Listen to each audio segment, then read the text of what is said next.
¿Y qué tal? ¿Cómo estás? How are we all doing? Doing great. And what are we all doing? A neighbor, one of my new neighbors in Washington, D.C., asked me what I did for a living. I said, well, I'm a teacher and I work with the National Education Association. I'm vice president. She said, okay, but what do you do? And it took me like an hour and a half to tell her what it is. But of course, it takes me an hour and a half to tell someone what time it is, so it could just be me. Constitutionally, my job is other duties as assigned. And Dennis, other than making me wax his truck on Sundays, pretty much told me that I should design what I wanted to learn. He said, this job is all about learning and using what you learn. So he's always telling us we need to know more about more. And he convinced me, finally, that I actually do not know everything. But that was like 3 years ago, so now I do. But I'm still looking, and I thought the best way for me to know more is I really need to talk to more people outside of our organization. If you just talk amongst people who already agree with you, you don't always grow and you don't always influence. So I will tell you that talking to the world outside the NEA has changed the way I think about my work as a teacher and my work as an advocate, and it might change something that you feel about your work, but honestly, this is all about me, so if you happen to pick something up, that's fine. I thought I knew all about helping people who were in trouble, and then Dennis sent me to Honduras. It was an invitation from the Heifer Foundation, and I remember thinking, oh, that's funny, heifer, it sounds like a cow. It is the cow. It is totally the cow. And Heifer does not actually deal with education issues. They exist to end poverty through environmentally sustainable food and farming production in these tiny little rural villages in the middle of you know this? You know these folks? They are amazing. It all started after World War II when a minister named Dan West was sent to Europe to help feed hungry people in post-war Europe. And when it was time to go home, they had done a wonderful job, but he realized he had left no infrastructure behind, and that they had left nothing for people to feed themselves. And he said, you know, they didn't need a cup of milk, they needed a cow. And Heifer was born. And what happened was, he went home to Indiana, and he convinced his farmer friends to make donations, not of money, but of cows and chickens and goats and seed corn. I went to Honduras to learn how Heifer took hopeless communities that were unable to even feed themselves and transformed them into communities that were successful and thriving. And I wanted to see if maybe there was some lesson for us in our Priority Schools campaign, where we're trying to help our school communities that are struggling to teach children who live in some of the most hopeless situations. The Heifer folks told me that in the beginning, they made a lot of mistakes, but they said their plan was to constantly be looking to see if what they were doing worked, and when it wasn't working, they would stop and they would change what they were doing. He said, we're going to learn from our mistakes. So you see that they have no future in politics. After 60 years, it has become this amazingly successful process, not the answers, but the process that works whether they're in South America or South Africa or Southeast Asia. They decided that they would learn from their mistakes. The nice lady at Heifer said, our first mistake was we always focused on what people didn't have. They didn't have money, they didn't have an education, they didn't have a hospital. We depressed them. Then she said, our second mistake was we would call all the villagers together, and all the men would sit and all the women would stand way off outside, and we wanted to respect the culture, so we only worked with the men. And she said we ignored half the heart, soul, and brain power of those communities. And it took us a while to learn that we needed everyone. We could not waste any talent in these communities. She said our worst mistake was we'd bring in really, really smart experts to tell the villagers what they were doing wrong, which I'm sure they really appreciated. And we showed no respect for these people. It never occurred to us that they might actually know something we didn't know about their communities. They were glad when we left, and they went right back to what they were doing before. She said all the families were poor, but some were poorer than others, and the experts thought that it would be a really great idea to give the first gifts. The animals are the gift. We would give the first gifts to the folks who were just below the poverty line, because it would take a little bit less effort to get them over the poverty line. We'd have some quick successes, and that would inspire others. They'd be the low-hanging fruit. She said it never, ever worked. It never trickled down to the people who were in the most need. She said, now we do things very differently. We focus on what they have, not what they don't have. They have a love for their children.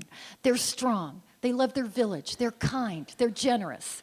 We call the villagers together, and we insist that everybody is sitting around the room. We include not only the women, but the poorest of the poor, the most outcast among them, have to have a place at the table. And we are finding strong creative leaders where no one would have ever found them before. The most important thing they learned is that the answers can't come from experts. The answers have to come from within themselves. We asked them to imagine what their village could be. And they start talking about buying a piece of land, having their kids finish school, maybe starting a little business. She said, once they start to dream, nothing can stop them. And inevitably, they start by giving the first gifts to the poorest, because others who have a little bit more are better able to help those that have absolutely nothing. The way that heifer works is you don't own the cow until you have raised a healthy calf that you pass on to the next family. You don't own the chickens until you pass on the chicks to the next family. So the other families drop by, and they make sure that you have all the help that you need, because someone is in line for getting the next gifts. But what they found was, after just a few years, the community had transformed into a culture of neighbors helping neighbors, even when there wasn't a gift to be passed down. Some of the bridges in Honduras weren't safe for our little rickety old bus to go over, and we had to walk miles on dirt road into villages deep into jungles. Some of you have been maybe to some of the international events that NEA is involved with, and they're like champagne cocktails and receptions. This was a bring your own toilet paper event. Seriously. And I got to talk to the villagers using my very, very, very poor Spanish. Pero yo hablo bastante bien para engañar a los que no lo hablan, which means I speak well enough to fool people if they don't actually speak Spanish. And in my Spanish, I would explain to the villagers why we were there. And I told this sweet little farmer, and he looked confused as if he didn't understand me correctly. And he asked the translator. And the translator said, sí, ellos son maestros de los Estados Unidos y están aquí para aprender acerca de tu éxito. These are educators from the United States, and they are here to learn from your success. And he took my hand, and he smiled, and he had tears in his eyes. And he said, qué honor, what an honor. And he was so proud. And I am so proud to tell you what his success means to your work. How many of our most struggling schools hire some expert to come in, tell us what we're doing wrong, and then wonder why we don't appreciate it? How many of those same experts ignore the voices of the teachers and the support professionals closest to the students, the ones who call their name, the ones who feed them and clean up after them? How many of them see us as the problem to be solved instead of the source of the solution? How many of them are looking for some real quick success on paper, so you focus on drilling and drilling the bubble kids? There are no bubble families in the heifer process. Their system begins with the most in need with their priority families, if you will. And it's structured to raise the entire community up together, not in cutthroat competition, but in a culture of kindness and cooperation and support. This is, by the way, the short version of my heifer story. If you want more details on heifer, you can visit my blog. I have a blog. I don't even know what a blog is, but I have one. And all I do is write down some profound thought once a week, and I send it to magical people at the NEA, and they put it out so people can actually read it. And we're going to put this speech and the PowerPoint and all of that up. There's also going to be something for the, with all of the information from this conference, so we're gonna make sure everybody gets it so you can write it down. But you go to liliesblackboard.org, there is no apostrophe, which is driving me crazy. Lily's Blackboard. The heifer people are deeply respectful of the communities they help. I wish that that kind of respect was something we found with more folks who claim to be helping our students in the most challenged communities. They have broken all of Heifer's rules, as Heifer did when they started. The difference is there seems to be an arrogance in wrong-headed reformers, and there's something in them that stops them from really looking at what they're doing and analyzing it and admitting what we thought would help is actually making things worse. We should stop. And I believe that that arrogance is behind the blindness of pushing for doing more and more of the wrong things. Of course, there are lots of people who think we are arrogant and we are doing the wrong things. And so I started thinking, I should talk to people who don't like us very much. It was no trouble finding them. I accepted an invitation from the American Enterprise Institute, a very pro-privatization, anti-union think tank that invited me to be on a panel entitled, How Schools Can Do More with Less. How creative. And the premise was to pin down people like the NEA and get us to identify the fluff. What we really don't need, you know, like pensions and support staff and class size reduction, all of the fluff. So I stole from Becky Pringle, our very scary secretary-treasurer, who's always saying you need to ask the right question if you're going to get the right answer.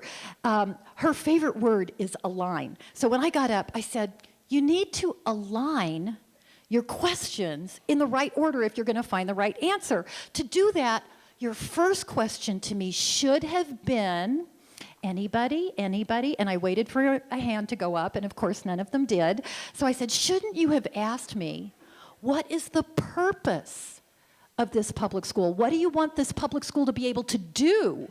Because until you answer that question, how will you know how to align your resources? Will you please tell Becky I said the word align 2 times, okay? If you tell me the purpose of education is to hit a cut score on a standardized test, great, we can all go home early because we're not going to need kids to be creative or inventive or be able to analyze or organize or synthesize or construct or entertain or provoke a controversial thought or, heaven forbid, to actually communicate. What they're going to need to do is be really, really good memorizers because today, in the world of science, art, politics, civic institutions, technology, business, they're all looking for more people who, when given 4 choices, can accurately guess which one is closest to the right answer.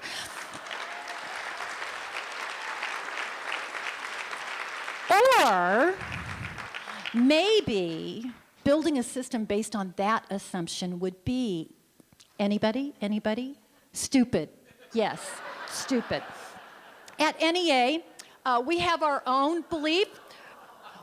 We believe that the purpose of education is to open a child's mind to its infinite possibilities, in which case you are going to need to serve the whole child with highly competent professionals at every level, teaching a broad and rich curriculum, sports, the arts, poetry, science, have the science fair, the debate team, foreign languages, time to disagree and discuss and ask questions that nobody knows the answer to because you just invented the questions. In my class, You got a jelly bean for a good answer. You got 2 jelly beans for a good question, and all my kids had cavities. Put that on my evaluation, okay? Now, those panelists and a lot of people talking about education keep using the word reform. Are we for reform? Are we against reform? The guys who get to call themselves reformers first win. Just seeing if you're paying attention, okay? Because if you're a reformer, it conjures up in people's minds that you're fixing something that's broken and corrupt. So yeah, I guess I'm a reformer because it's broken and corrupt to judge a whole and human child by a single cut score on a standardized test. Let's reform that. I want whole child reform, but other folks who like the word reform are talking about a very different framework that takes us back to a 19th century factory model. So let's define our terms. What is factory school reform all about? Any CEO from 80 years ago can tell you theoretically how this works. You build a system around a number. Hitting your number, how many cars did you sell, how many packages did you mail, how many points did you get on a standardized test. Factories need a few kick-butt managers and lots of unskilled laborers. You want to make sure that your laborers are expendable and interchangeable. So you want simple mechanical tasks that anyone can do, like a scripted lesson, like making sure everybody's on the same page on the same day, like giving everybody the same test. And you reward and punish by that short-term number. You bully managers who will bully workers who will often turn on each other. You make it easy to fire because fear motivates.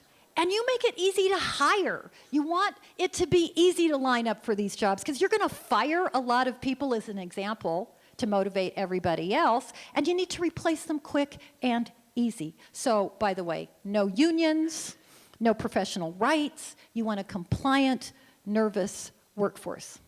I'm going to pause here just to point out that this is the very same business model. Set aggressively high, impressive numbers, create a culture of by any means necessary with big rewards that inevitably lead to clever ways to game the system and hit your number. This is the business model that is responsible for the global economic meltdown that has thrown millions of hardworking people out into the streets all over the world. And we are using this model for our public schools. Factor reformers, they love business language. We need a good return on our investment in education. We need schools to compete in a global market of winners and losers. We need to deregulate. We need to measure output. We need to privatize and expand market choices. And may the buyer beware, because there will be no protections for families who are fooled and who choose poorly. This is factory school reform, and its purpose has nothing whatsoever to do with children.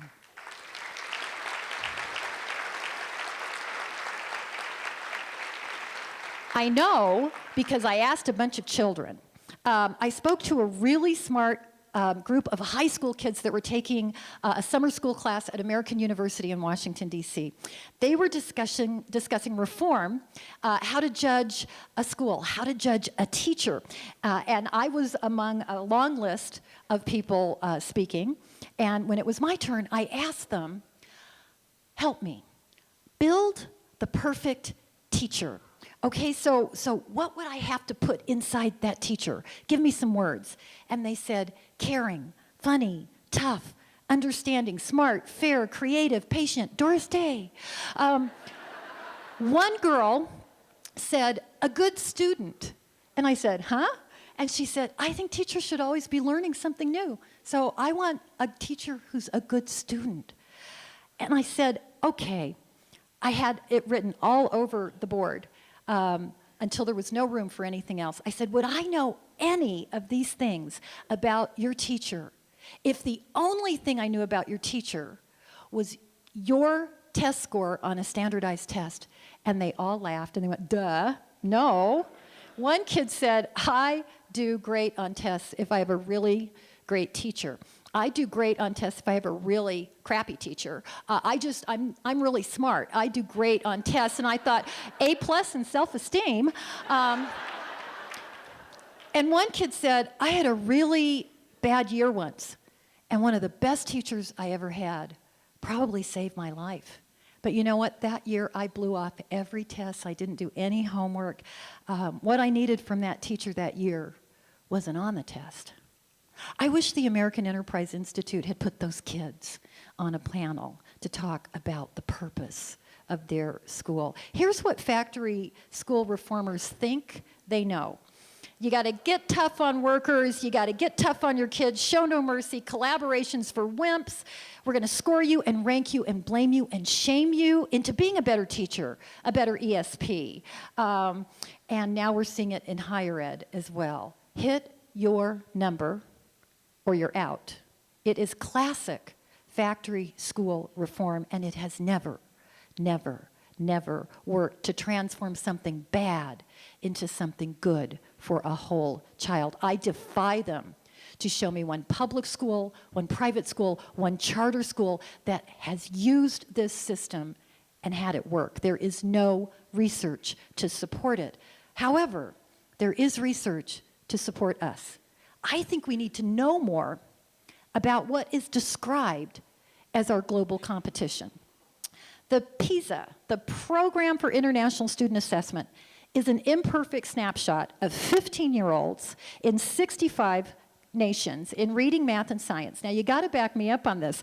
I am very, very careful to tell people we are not against tests. We are against the misuse of tests and test data. And people keep talking about our global competition.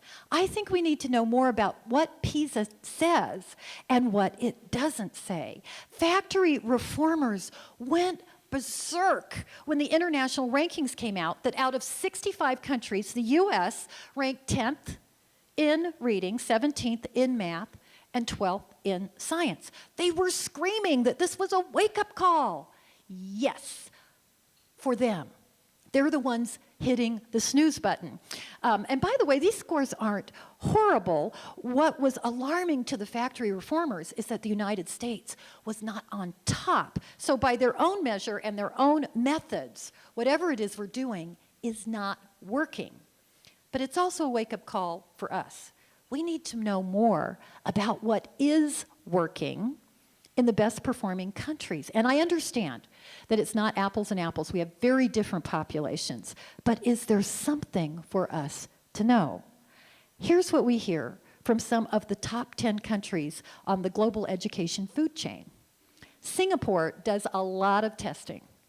But education officials said, and I quote, "We never use targets. Focusing on targets leads to shortcuts in teaching practice. No good for students ever comes from making school data public and embarrassing our educators."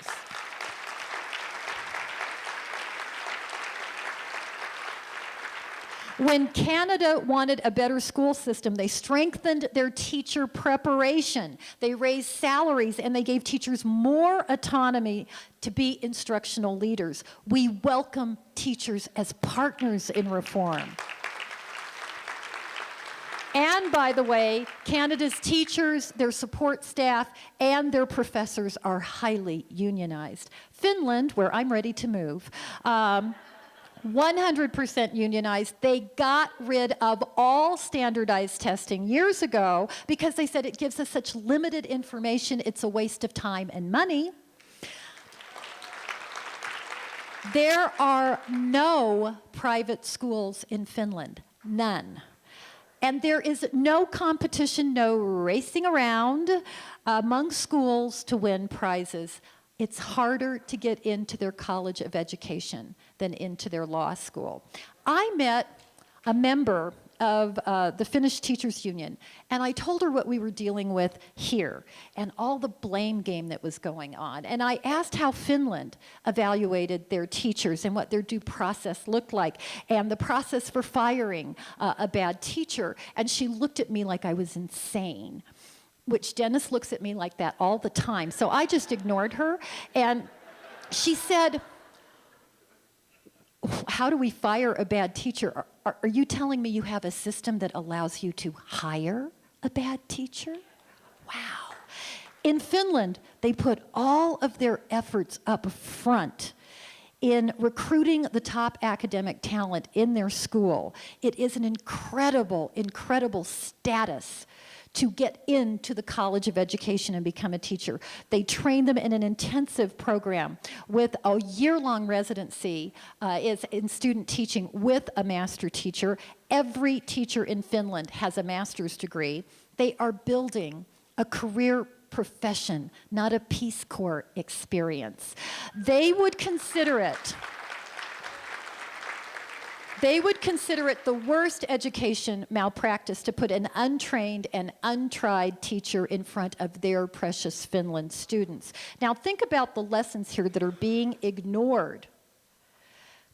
The factory reformers say we need to privatize, we need to compete for scarce resources and have winners and losers. But our competition at the top doesn't privatize, and they concentrate on ensuring an equity of resources no matter where you live, rich or poor.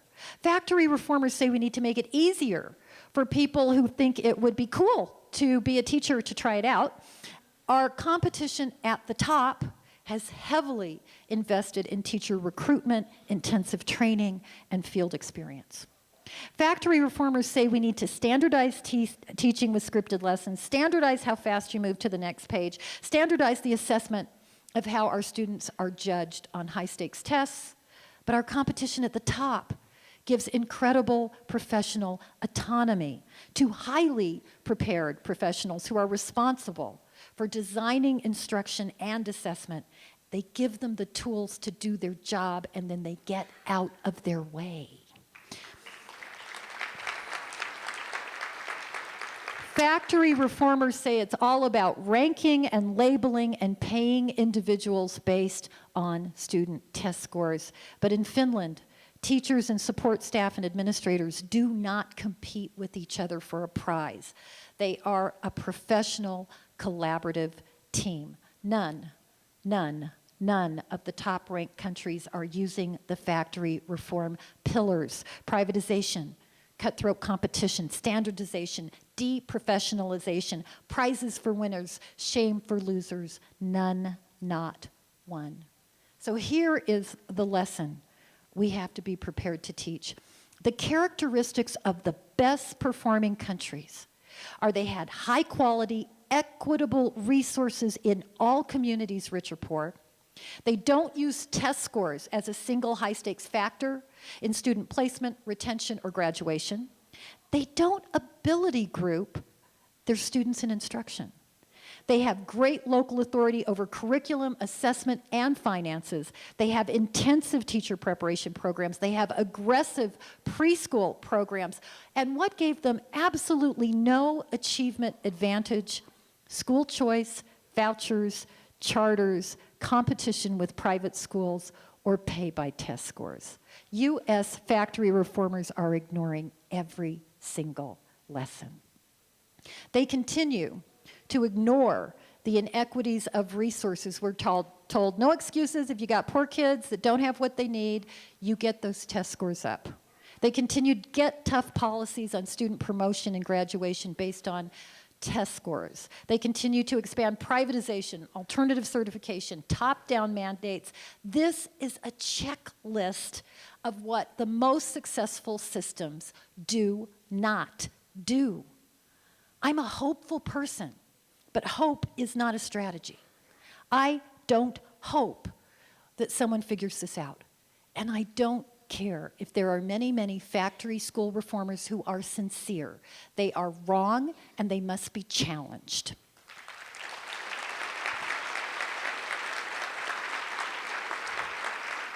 The truth is on our side. The facts are on our side. Research is on our side, and it doesn't matter if we're the only ones who know it.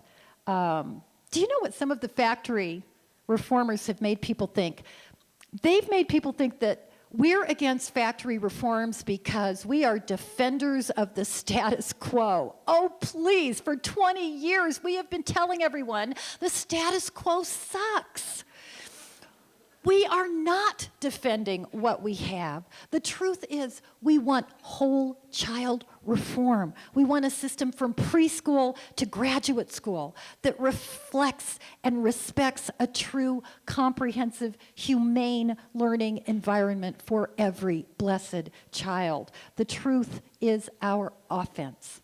Our Commission on Effective Teachers is made up of some of the most accomplished, talented, award-winning professionals amongst us. No one can question their talent. They will speak the truth without fear, and our association will give them a platform and a voice. You are our offense. You are amazing. Everywhere I go, local and state leaders like you come up and they tell me what they're doing to make things better for the kids in their schools, in their district. Our locals are leading the charge on whole school reform. You're negotiating and designing meaningful ways to improve evaluations and assessments and collaboration and parent involvement. We have got to get this right. This is a puzzle of 1,000 pieces. I read a story about a dad who was trying to read the newspaper, and his little kid kept coming up and bothering him with a bunch of questions. And he looked down on the coffee table and he got this great idea. There was a National Geographic magazine sitting there. So he ripped out this page that had a map of the world, and he ripped it up into tiny little pieces, and he gives it to his little boy. And he says, this is a game. It's a puzzle. Go find the tape, and you have to tape it back all just right, and the rules are you can't talk until it's all done. And he figures he's got a couple of hours of peace and quiet. In a couple of minutes, the little boy comes back, and it's put together perfectly. And the dad said, how did you do that? And the little boy turns it over, and he says, look, there's a picture of a kid on the back. If you put the kid together just right, the world just comes together all by itself.